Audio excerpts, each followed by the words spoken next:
Yeah, it's your boy King G, and it's the news. Now, today we have season 1, episode 2 of War in the Inglewood Streets, where we tune into the details of Drakeo the Ruler being arrested in connection to the murder of Red Bull. Just as a disclaimer, all clips and commentary are being used under the fair use law, and of course, all events in the series are merely alleged.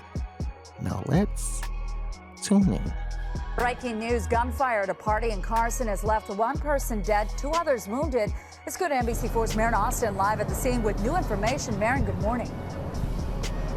Michelle, good morning. Of the 3 young men who were shot last night, we've learned that 24-year-old Davion Gregory has died at the hospital. Gregory was one of about 80 people who came to this warehouse off of Victoria and Main Streets in Carson for a quote-unquote adult-themed pajama party.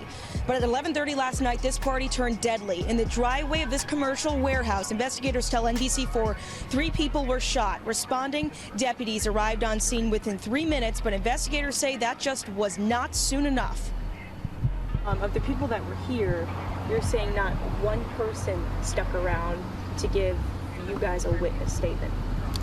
So far, we have there's 1 decedent at the hospital, and then there are 2 surviving victims that we're trying to speak with now. And at this point, that's all the people that we've been able to contact to speak with. You heard him say it. The only people who are talking to investigators right now are the 2 surviving victims. They need more people to come forward, people who were at this party. Now, at this point, they don't know if the victims were targeted or if this was random, but investigators tell me they believe some sort of fight likely broke out at this party last night at around 11:30. Again, no suspect description, so if you have any information, you are urged to contact the LA Sheriff's Department Homicide Bureau. It's described later as an ambush. The bullets ring out from behind 2 different angles. Everyone is unsure how a naughty and nice pajama party in the district of Carson turned into a bloodbath. None of the partygoers talk to the police, and no one can identify the shooters. The only evidence amounts to shell casings from a .40 Glock pistol and a .38 revolver that the detectives find at the scene of the crime. There is darkly lit surveillance videos of cars in the parking lot and 2 groups of men approaching each other. Faces are impossible to identify, and the actual murder is not captured on tape.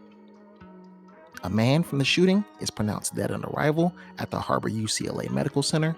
24-year-old Davion Gregory, a well-known Inglewood family bloods, nicknamed Red Bull. 5 shots pierced through his vital organs as he was about to enter the party. There were 2 others wounded. Travis Harvey, a former star wide receiver from Florida A&M who briefly played in the NFL for the Arizona Cardinals and the New York Giants, and Quentin Polk, defensive back from Missouri Western State. They randomly bumped into each other in the parking lot just before the shots cracked off. Neither of the football players nor the friends they arrived with were gang affiliated. So the next step in the police investigation were to speak to the football players in the hospital while they were doped up on painkillers to gather more information. The only information they seemed to gather was on a black Mercedes SUV, a light-skinned guy with dreads, and some rapper allegedly named J Wood.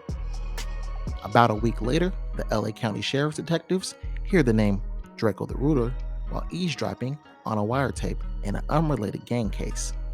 Confronting the victim's family with the information they found, the detectives allege that the family also heard rumors of Drakeo somehow being associated with the crime. On January 2nd, 2017, the investigation ramped up and a SWAT team raided Drakeo's apartment, arresting Drakeo, Stinc Team member Ralfy, 2 Shitty, Drakeo's mother, and everyone else who had the misfortune of being present in the apartment. They seized the cache of guns hidden inside the love seat, but none of them were used in the murder. Jailhouse snitches were used in attempts to deceive the Stinc Team members, and in the course of this operation, 2 Shitty inadvertently tells the informant that the shooter is a 17-year-old rolling Crip named Jaden Boyd, who goes by the name AB, Arlington Blue. AB is arrested, and he too eventually confides everything to a jailhouse snitch, admitting that he was shooting with .38, while Kels allegedly fired with the .40 Glock. He also explains that he was actively beefing with Red Bull, and once he saw him walk past, it was on sight. He never incriminates anyone apart from himself and Kels. Drakeo The Ruler, the Los Angeles rapper accused by the state of California of murdering 24-year-old Davion Gregory at the event in Carson, California, was acquitted of all charges. Now let's tune in to what Drakeo has to say about being arrested again for the same thing. Okay. So you're out, you have a baby on the way, I guess. Yeah. And you drop this mixtape and everything is looking great. Yeah. And then March 2018 rolls around and you get arrested again. Yeah, again. But this time you get charged with first-degree murder, Woo. attempted murder, and conspiracy to commit murder. Yep. First degree murder, conspiracy, 5 attempted murders. 5 attempted murders. And 2 gun charges. Okay. So this arrest, I guess, stemmed from a party that happened in December of 2016. Yeah. In Carson. Yeah. Where one person was killed, Yeah. 2 other people were injured. Uh-huh. Tell me about the incident that they were trying to pin on you. What they were alleging. Yeah. They were basically like, they didn't have nothing. So I guess they like found out about me and RJ like getting into it. So they like try to pin this together, like my rap beef with like whatever, a gang murder or whatever they alleging that happened. How do you feel about the cops saying that Drakeo was trying to line you up? I believe that, you know, cops gonna do what a cop gotta do. They got jobs too, but I wasn't supposed to be at that show. I wasn't supposed to be at that show, and nobody. The show that they're saying that he was nobody called. Sending someone to kill you at or whatever. Yeah. Nobody called me. Nobody called me to be there. You feel me? Nobody. So for one, like you gotta go through people to get to me. You gotta go through people to get to me anyway. So not anybody just gonna call me anyway. But that's just my statement on that though. I don't feel like niggas. I think I got a lot of love out here, you know what I'm saying? Even from my enemies, you know, so I don't think nobody was trying to kill me. I was getting into it with RJ to the point where I grabbed 12 people to go to a party with me where he's not on a flyer, where in my expensive Mercedes-Benz, along with 5 other cars, to drive to a party to go kill a rapper who wasn't on a flyer, waited there, waited for him to show up, a blood walks by, whatever, somebody else starts shooting randomly. And that I'm responsible for it basically because I start beefs with people and pass out guns and I don't know, I'm John Gotti, I guess. The funny shit about it is, bro, I love Drakeo music. That's what people don't even realize. And people be talking all of this beef shit. Bro, it's no beef with me and Drakeo, bro. I'm glad you said that because like there's no beef with me and Drakeo, bro. And I felt like if I would have been more of a big brother like type shit and just be like, you know, elbow shit and be like, you know, like I was in the beginning, then it wouldn't even got that far, bro. It ain't even like, it's like people so stuck, man, on something that they want to happen. And that's what I was saying from the kids. Like, man, people want to see 2 artists go against each other, bro. We don't got to do that shit. It's other motherfuckers that we could just go against, bro. Why is we nigga going against each other? You know now, what I mean? RJMrLA wasn't the only one that Drakeo was getting into it with. So let's tune into another rapper who had something to say about the state of the beefing going on in the rap industry and who was subliminally taking shots at Drakeo The Ruler. Rap this and shit, cause like, if it's smoke, it's really smoke with us. We ain't playing, you know? So, like, I'm gonna tell the homies the same shit. Like, bro, I done told D3 that, like, we ain't doing none of that weird shit for nothing, for the rap. No, we not on none of that, nigga. We trying to make hits. We gonna move around, nigga, get rich, nigga, and have fun, nigga. All that rap beef and all that shit, we not rap beefing, we really beefing. The homies gonna get you. You know what I'm saying? So it's like, we ain't even trying to do that. We chilling. We not on that. So, you know what I'm saying? That's what I tell the homies. That's what I tell the homies that my niggas who I be with, that I hang with, you know what I'm saying? Niggas like D3, young niggas, like, bro, that's not cool. Like, we ain't doing none of that. Right. It's kind of like a shortcut to like getting you a couple million views, you know?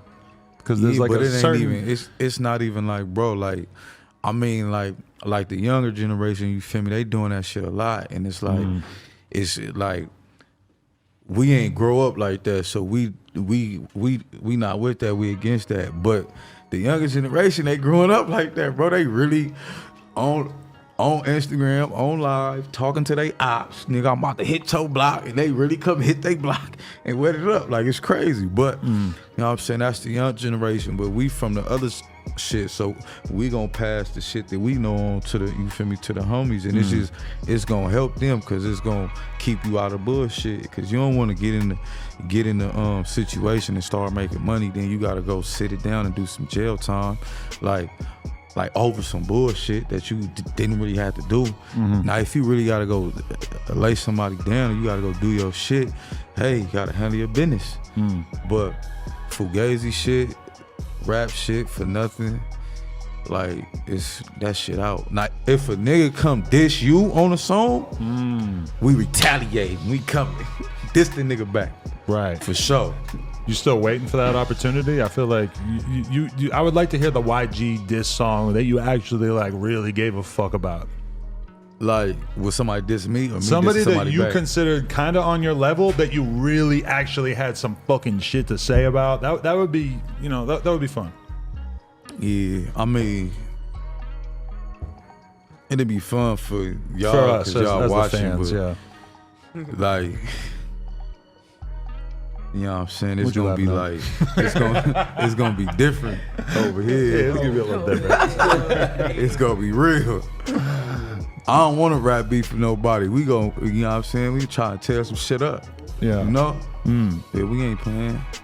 I hear you.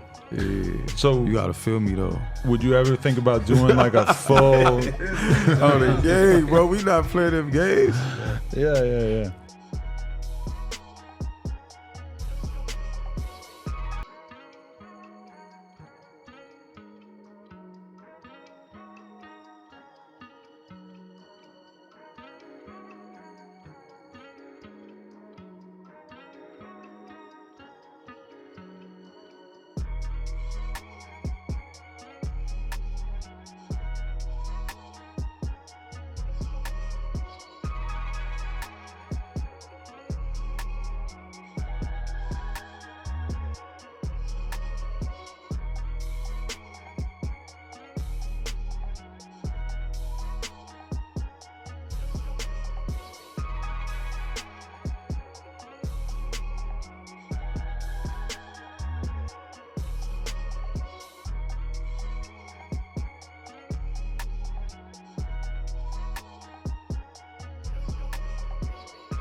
You niggas watching what you watching me for the brands? You watching me for ops?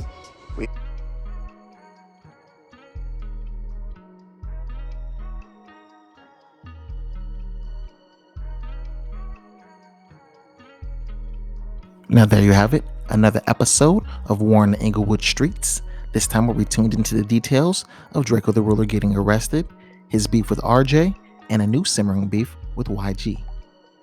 If you enjoyed the content, hit the like button, subscribe if you haven't subscribed, and stay tuned to It's the News.